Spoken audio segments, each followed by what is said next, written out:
Good afternoon, everyone. Thank you for being with us. I'm Freda, and of course, we've got Loredana, Padurean. I will introduce our guests in just a moment. A couple of housekeeping announcements before we begin, and I will go to the next slide. Just a reminder to mute your mics, okay? And do keep your camera off. And I think that's to help out with broadband and all the other challenges. And if you have any questions, you can do that in the chat box. So we've got 30 minutes. We know it might go on longer than usual, but let's try to keep this succinct. I'd like to introduce our first guest for today. Kay here is someone I interviewed a while back, and Kay is from this brand. You all would know this brand called, she's the head of brand for dressing Paula. But under that umbrella, you've got Nichi, you've got Kids Chen, and I don't know what else I have missed. So maybe, thanks for being with us and on this topic. But before we do that as well, I want to talk to Professor Loredana on why we decided to do this series. I don't know. I don't know what we were thinking. Not like we're not busy. A lot of people are talking about the fact that you're in lockdown and you're bored and you have nothing to do. I've been working harder in lockdown since I've been working before. And even before that, I worked very hard. So the capacity, the human capacity, it's highly expendable. But the reality is that when Freda and I met for the first time a couple of years ago, dare I say, it was a little bit love at first sight. Yes. And it was a little bit of a, it almost felt like I met my mind soul, like my mind mate in that sense. And we had an instant chemistry and we didn't really have to talk a lot to be on the same page. I was on your show and then we started talking like we've been best friends forever. And then we met a couple of times, but it's not like we've been hanging out too long. Yeah. But Freda and I texted each other last week, just sort of like, hey, how are you? Tuesday, yes, yeah. Tuesday. And I said, hey, I just want to check on you. How are you doing? I'm good. How are you doing? And you said, we should do something together. I'm like, okay, let's do something together. What? Well, something that is not COVID related, but it's something that we both care very much about, which is, if you want, simply hard topics. And I have to tell you, for those of you who don't know us very well, I think we should compete from now on in Formula One of setting things up in the fastest, quickest way possible. So this was Tuesday. By Tuesday evening, we had a title, which is outspoken, because you look at the two of us, I think that's the first word that comes to your mind. Then, we said, let's launch it as a mini series. Let's not just do one thing. And then let's tackle some of the subjects that both of us, together with many of our friends, face on a daily basis. And like I said, we don't want this to be a COVID-related talk show if you want, but obviously we're going to touch upon the reality of living in a lockdown. So when we started talking, we came up initially with 4 topics, right? The first one was being bold. And I think because we did this in such a bold way, it was sort of the natural theme. But then another theme that both Freda and I have in common, and we talked a little bit about in our previous engagement, is feeling guilty, dealing with guilt, managing guilt, and maybe getting rid of guilt at some point. So that was another theme. And then another thing that we both have in common a lot is dealing with stereotypes. I know for a fact that I'm being stereotyped all the time. So is Freda. People look at me all the time and say, you're a professor, you don't look like a professor. Like, I don't know what a professor is going to look like. And then our last one, in a way, was inspired also by this putting together this Mission Impossible. And in the last podcast, we're going to talk about hustling. So how do you do things fast? How do you do things in a limited resource environment? So the reason why we do this is because we're both outspoken women. We have a bunch of outspoken friends. We all want to talk about simply hard things. And we found the extraordinary Kay here, who's going to help us go through this journey of talking about being bold. Yes. All right. So Kay, I just want to ask you though, I know before we get started, what have you been up to? Just like Loredana was saying, I've just been, working a lot. Same, I think a lot of people also feel like we're working a lot more now as compared to before. And, there are definitely days, and actually on a daily basis, I have to remind myself to like, that there is a cutoff point, because I think it's really easy to get burnt out, like working from home, I find. So yeah, I think this juggling of like, you know, having the office in your house and also taking some time off to step away from it, it's just been like a juggle for the past, you know, month. Right. Okay. So it's day 30th, by the way, in case you're all Oh, wondering. exactly. Because we've forgotten what days, but it's day 30th. Yeah. You know what we're going to do right now? We're going to get straight into it. And we're going to address some of the questions and our viewpoints. We've got it on the screen right here. And we're going to go and ask, and of course, you know, do put any questions that you have as well later, right? But these are the questions to the audience that we've got, right? How do you avoid being seen as rude or arrogant when we are being bold or speak our mind? Okay, so I wanna address that first. Okay, people always assume boldness with brashness, right? Being bold doesn't mean being brash.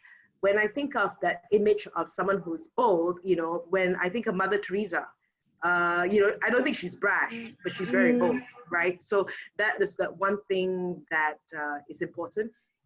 I know people who speak in very soft tones, but the words cut, right? And you don't look at them and think of them as that, oh, that loud, outspoken person.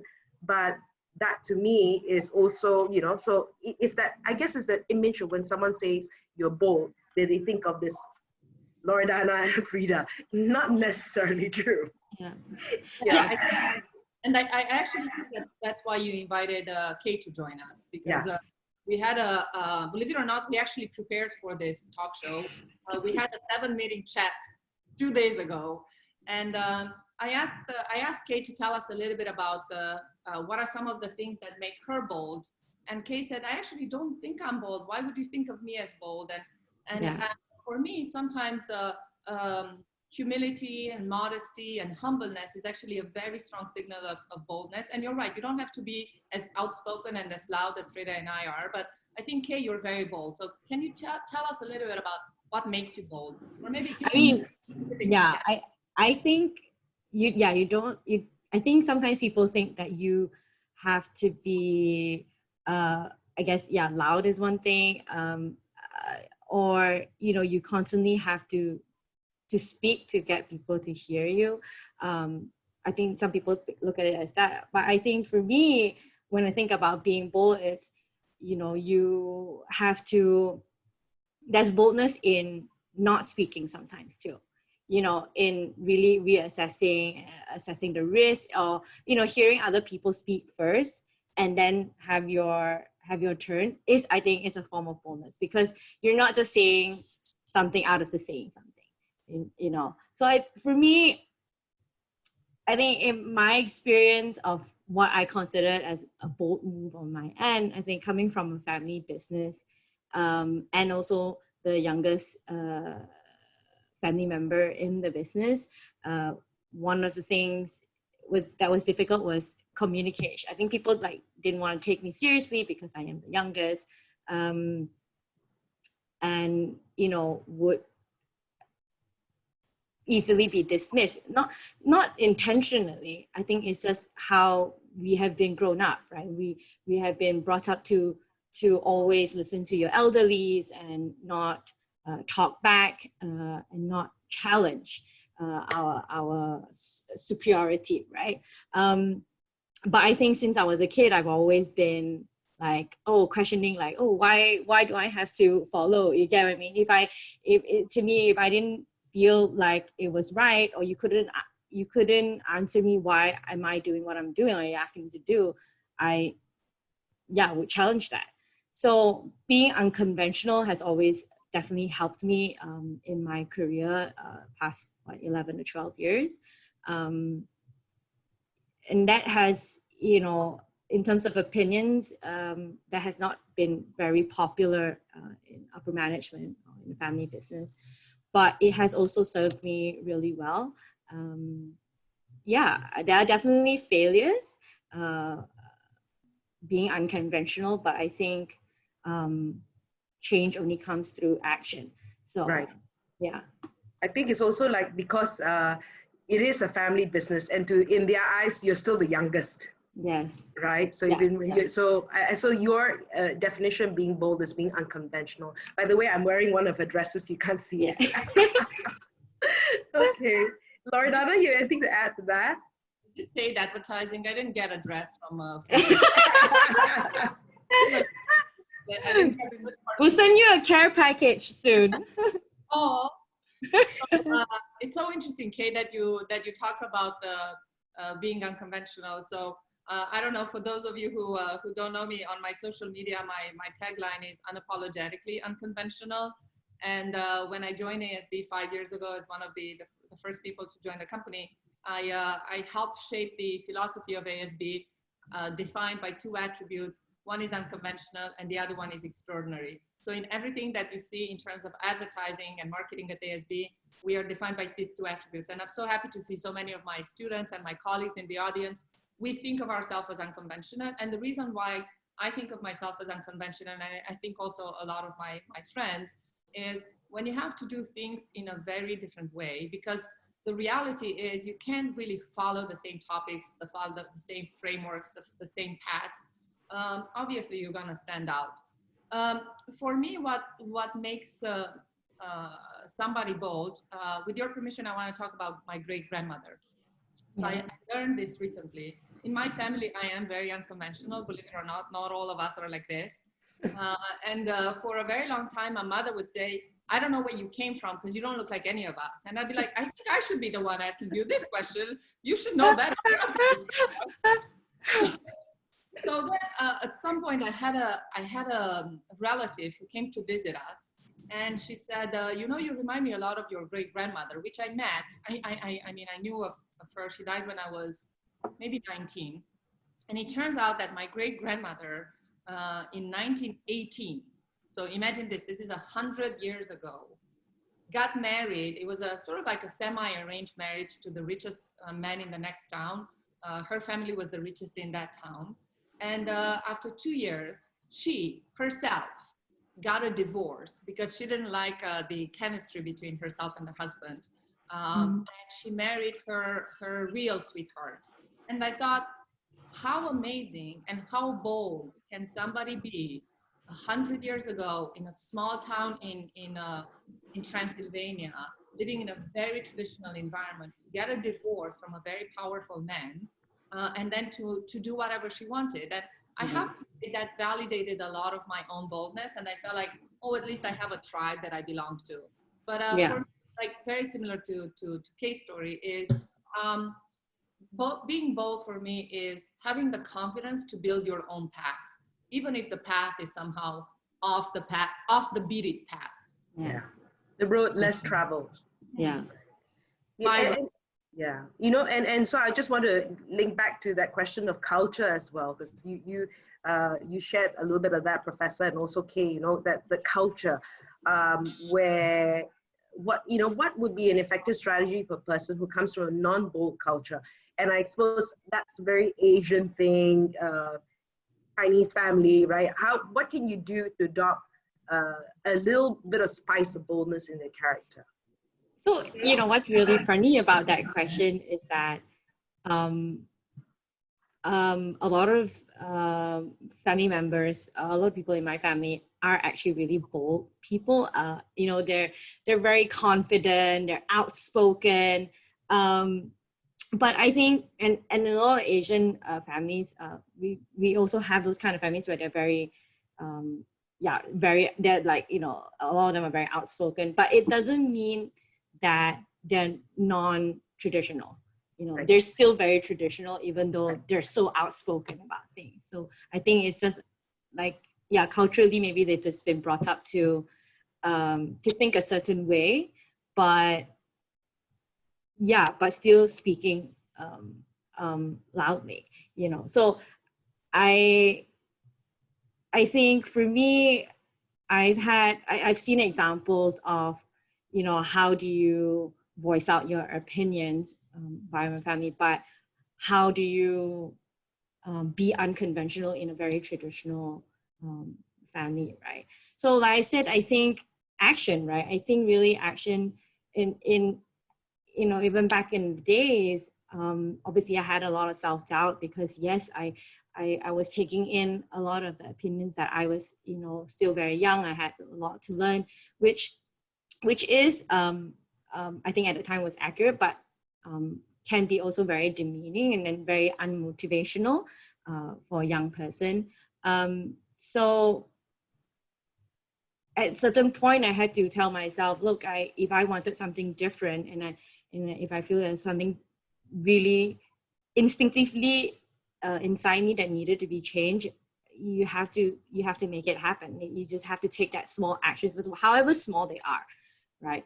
Whether it's in your personal life or, you know, in your family life or in your work life. So you have to make those action happens and see what happens. I think you kind of have to go, even if you want to do something, I think your first time is like, oh, how bad can it be if I do something different, and assess that, right? It means you assess the risk and so on. And if you feel that, look, at the end of the day, you're willing to take on those consequences, how bad can it be? And you, at the end of the day, you just learn from it. So yeah, I think how do you add a little spice is by taking action. I think that's the really important, the first move, and also to trust yourself. Yeah.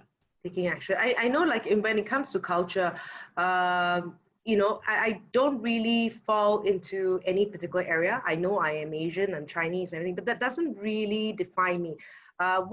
When I talk about my parents, we're taught to honor our parents, right? And to do things that will not dishonor them, right? Correct. And that is across the board. I think biblically, right? Biblically, that's an important point. So, but I always ask myself also, when I do something, and I'm going to put a Chinese twist, am I affecting someone else's rice bowl? If I'm doing something, do I affect the consequences of my actions? Will it impact people negatively, right? If it does affect people negatively, then I won't do it, right? I mean, most immediate concern would be my mother, my son. If it doesn't, so, right? I mean, if what I'm doing doesn't affect your lifestyle, why should it matter? And I don't really care for other people's opinion, right? Yeah. Exactly. Yeah, I want to add something to that. I'm not Asian. I don't know if it comes as a surprise, but a lot of people seem very surprised when I tell them that I'm from Bukit Tungku. But the reality, so I was born in Romania. I was born in Europe. I actually see a lot of Europeans here. I'm very excited to see that we have an international audience, people. We have an international audience. Yeah. But we actually have a very similar relationship with our elderlies and ancestors and family. And I have to say, in my case, I grew up with this obsessive phrase that I hate from the bottom of my existence, which is, how can you do that? What would people say? And I'm like, who are the people? You? My father? My brother? Yeah, maybe I'm going to care about what you guys say, but my neighbor, I mean, one of my neighbors is here, just so you know, but yeah, that neighbor I will care about because it's a friend. So I actually, once Kay was talking, I realized I had a thought. I started being bold when I started living my life for myself and not for others. And maybe this is a little bit generic, but let me tell you, girls, when I realized that, my life flipped overnight. When I realized that actually, you know what? I honestly, profoundly do not care about what you think of me unless you're a very loved one. So like, for example, I'm not gonna hurt somebody that I love, but you know what? My biggest role model in life is RuPaul. I love RuPaul. Yeah, He's so good. Yeah. With RuPaul, you know, that's sort of like the yes. And RuPaul, yeah, thank you. RuPaul says, if don't pay your bills, don't pay no attention, right? I know that we're on a webinar, but you know, I don't want to use bad words. But says, if beep don't pay your bills, don't pay no attention. So that was sort of my philosophy. Like, okay, I'm sorry I'm going to offend you. It's not my intention. You are in my space. Feel free to remove yourself from my space. I am going to be very nice to my family. Actually, the second that happened, the second I realized that I'm living my life for me and not for anybody else, I actually became nicer to my family too, which was very interesting. By the way, for everybody in the audience, I have a single, very handsome brother that I'm trying to marry off.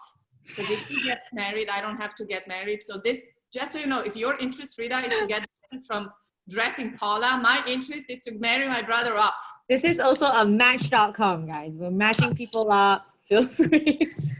You know what you said though, Loredana? It's about being authentic, right? Yeah. Are you really living your authentic life? If you know, and if you're not authentic, it's a very difficult life to live. You know, if you can't be who you are, it's just a very difficult place to be. I think, can I just add, like, obviously, even among us three, I am the youngest.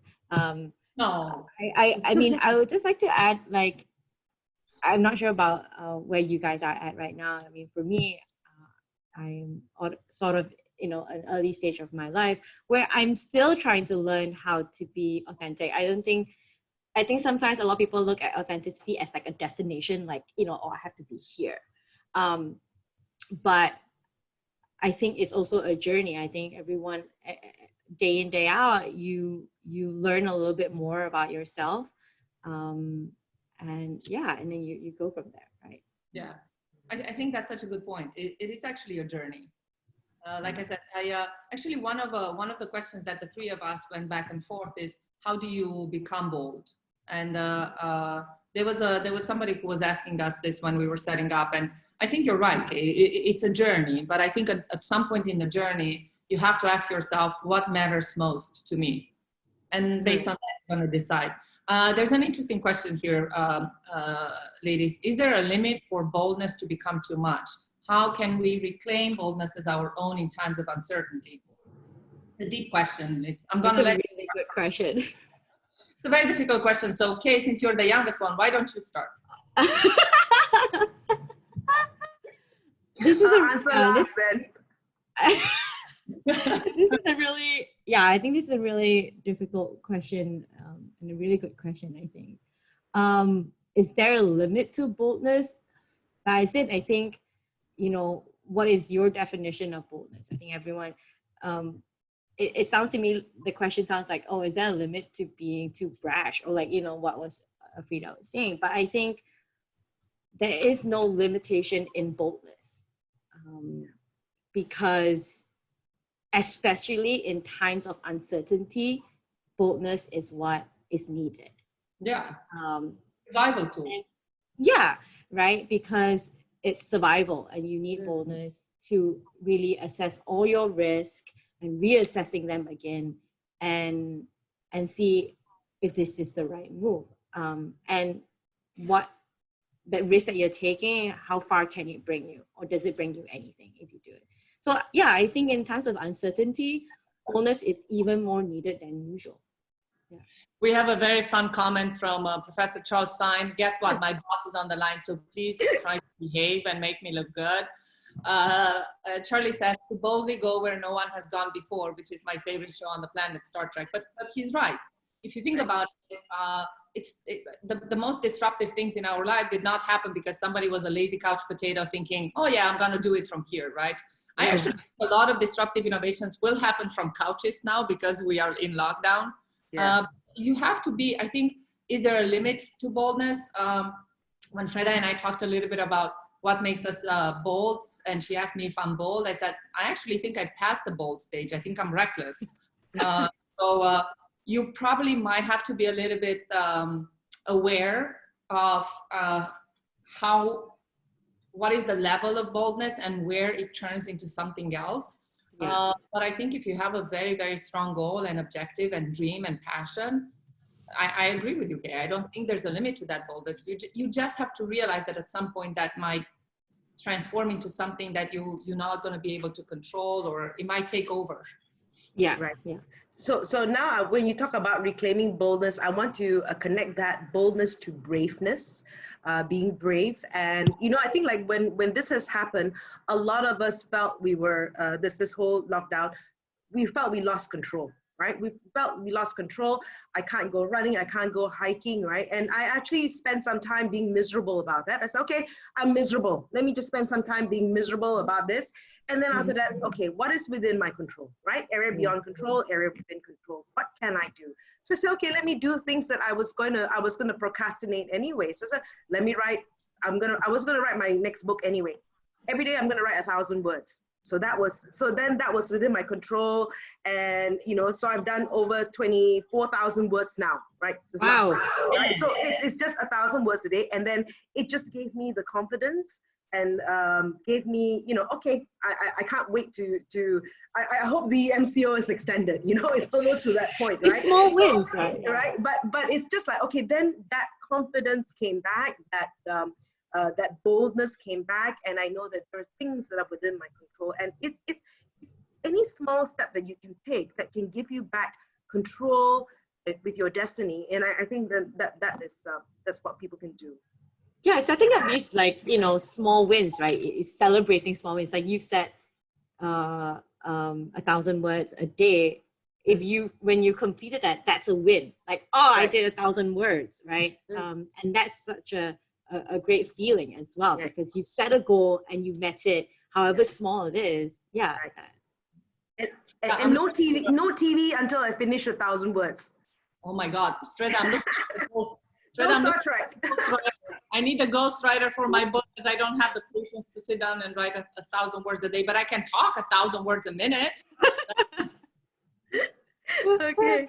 I actually think that instead of writing my book, I'm gonna speak my book. That might be something. That's a good idea. So I just want to warn everybody that we have 4 minutes and we barely covered half of the questions that we had from the audience, let alone the questions that we had ourselves. So at this point, I want to ask the audience if they have a very specific question that they want to ask us. And I feel like the three of us can talk until the end of time. All right, Jenny is asking us, some bosses cannot accept boldness. How do you express and communicate your opinion to your boss or colleagues to get them to be supportive of what you want to do in your work? Because you know confidently that that's the right thing, the small wins to advance your career. So this is a question from Jenny Lim. Hi, Jenny, thank you for asking us. Hi, Jenny. So who's going to answer it? Some bosses cannot accept. So my boss is here. You answer it. Okay, wait, Kay, you've got employees, and I'll tell you that, how would you answer that? I've got my answer as well, but you first. You're the guest. Kay. Why don't you answer first? Again, okay. I think, for me, obviously there are people in my team who are not as outspoken as I am, but a lot of times I always emphasize that you need to tell me what you need from me, because me as a senior standpoint, I'm here to make your life easier, right? That's my role. So if at any point they don't tell me why they're not completing their, or they're not performing as they should, then it doesn't help me. It doesn't help them. It doesn't help them achieve what they need to achieve.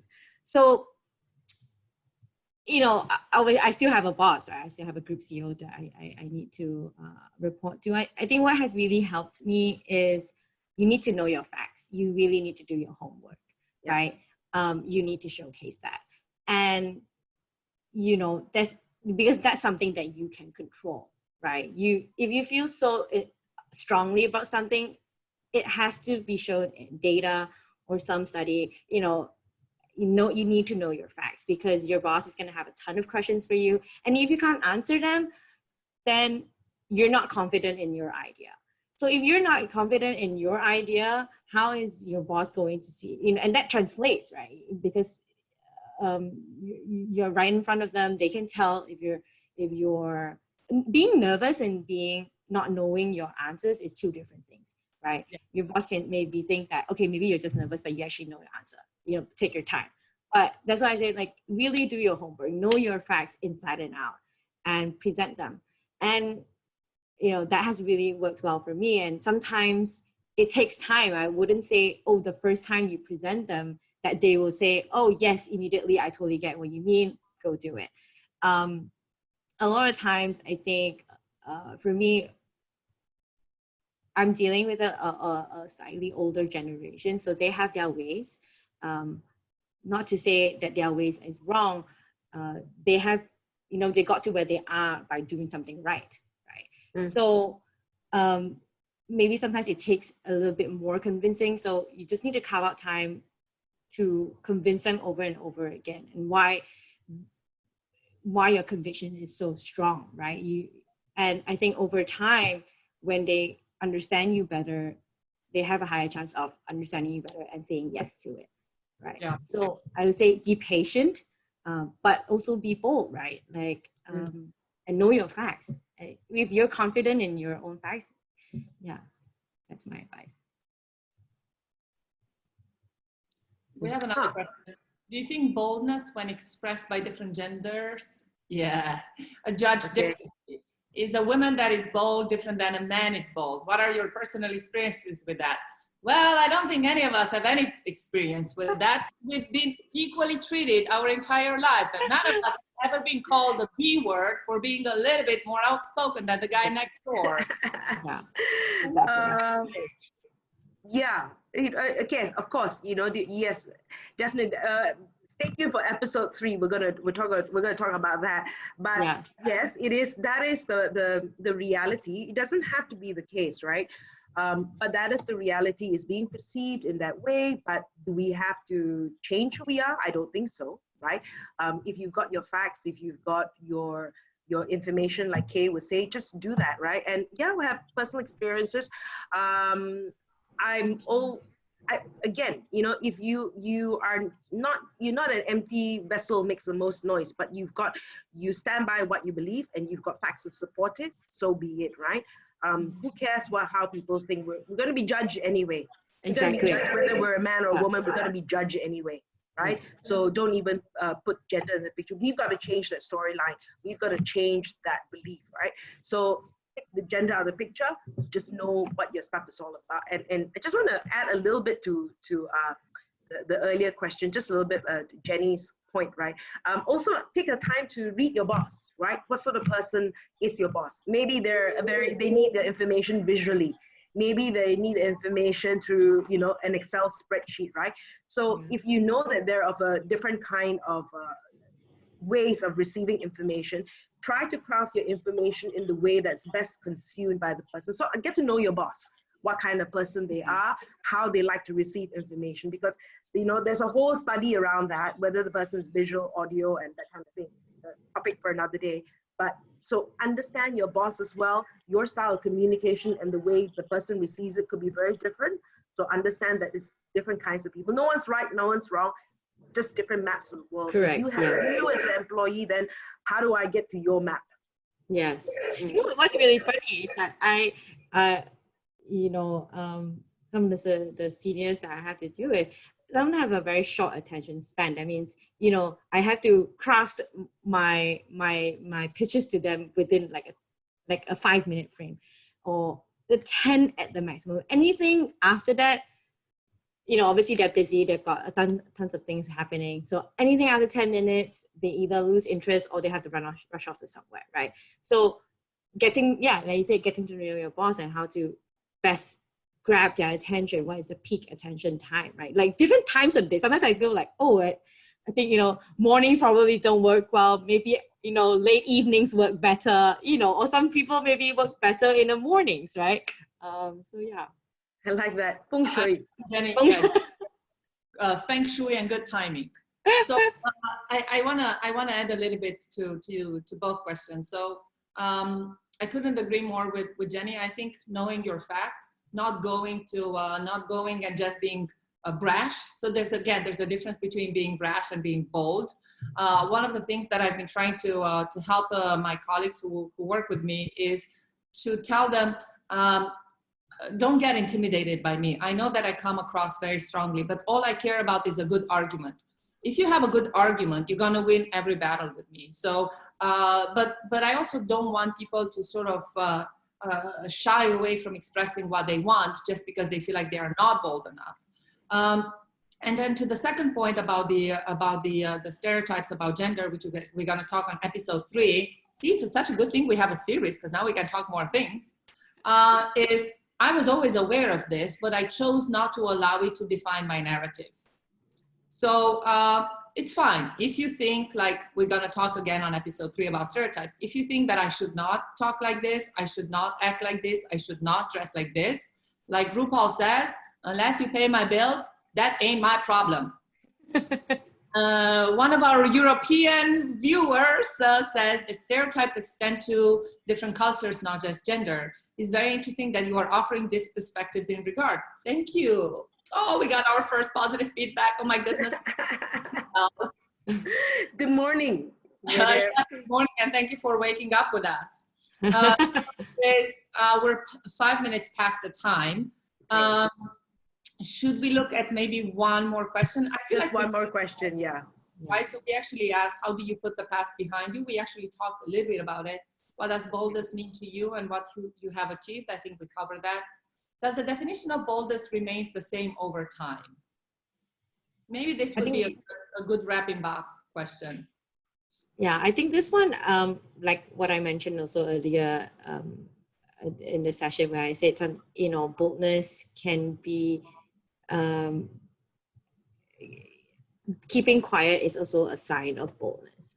So because, you know, you, like I said, assessing the risk and assessing the room, when do you apply your boldness is also very, it's something that people who are bold, they do. Something that they do is not just like, oh, I want to speak, therefore I speak now. You know, it's important to also listen to what other people have to say, whether you agree or disagree. Yeah, I think. In my case, what I learned is that I know how to manage better my own boldness. So I think when I was slightly younger, because Kay, we are not really that old. I don't know what you think that Freda and I are. I didn't say that you guys are that old. I'm just saying I am the youngest. I don't know how you know that. I didn't show you my passport. Did I show you my passport? No, I didn't show you my passport. I just show you my wrinkles. Anyway, what I realized in time is that what changed with me, in my case, is knowing how to manage my own boldness. Like you said, knowing when to shut up, which I still don't. But at least I'm aware of the fact that I should be shutting up right now. And somehow my mouth is still talking. My brain is saying, shut up, shut up. But I also think is boldness changes in time with your experience of how do you either fear things or not fear things. How to engage with people or not engage with people. I remember when I was in college, I was extremely combative with people who are sort of like breaking the social rules or norms, and I would very easily get into fights with everybody. I remember almost beating up a guy for taking a turtle from a turtle pond and playing with it, and the guy was like twice my size, and I was like, oh. And, you know, maybe today I wouldn't do that. Maybe today I would just take a picture and shame him on Twitter. But it evolves in time. How do you feel about passive aggressive, you know? That's what you... I'm never passive. There's nothing. She's never passive. Actually, there's nothing passive about her. No, there's nothing passive. Freda, any comments? Okay, just parting words before we go. To me, it's always, someone once told me, do you want to be rich or do you want to be right? Sometimes, right, you can win that war because I see the game, right? If you want to feel right about things, go ahead, right? So sometimes and I pick my battles. Is it worth it? Sometimes it's just not worth it. You're just not worth my energy, right? So, and so I just, whatever, right? Because nothing I'm going to say is going to change my mind. So I just pick my battles. Is it worth the fight? Sometimes it's not, right? So if you feel it's going to make you feel happy to be right, it's fine. You know, I'd rather be rich in that process. You know, we're gonna close off now. I want to talk about the next one that we're gonna be talking to. So the next one we're gonna touch on guilt, right? And we've got Jen Lowe from Wanderlust & Co. And the reason why she's so gorgeous. The reason we've invited her is because I was having a chat with her just a few days ago as well. It's just like, you know, I just feel I'm caught in this place where I'm really grateful with what I have, but at the same time, I feel guilty that at the same time, but I'm okay, but I feel guilty that I'm okay. And it's like, wow, you know, this is such an issue that a lot of people face. And I think women, you know, generally always feel guilty about something. So anyway, she's going to be joining us for our next episode next Friday. Mm-hmm. Yeah. And then after that, we're going to talk about typecasts, which we talked a little bit about. And then episode 4 is going to be a theme on hustle. And actually, Kate told us today, why only 4 episodes? So for everybody in the audience, we actually want to have more than 4 episodes, but we couldn't find a sponsor to pay for this call. So, but if you like it, please share it. We're going to send everybody the link. You can actually share this recording with your friends. Whoever you think that needs a little bit of sprinkle of boldness, you know where to find us. And we will see you on April 24th at 3 p.m. We will share this episode with everybody. I know I got a lot of messages, by the way, I didn't tell you ladies, of people saying that they're in a meeting where they cannot make it, but they want the recording of this. So it looks like we're going to have our tiny little audience of this outspoken talk show host. Yes. Thank you. Thank you for joining us.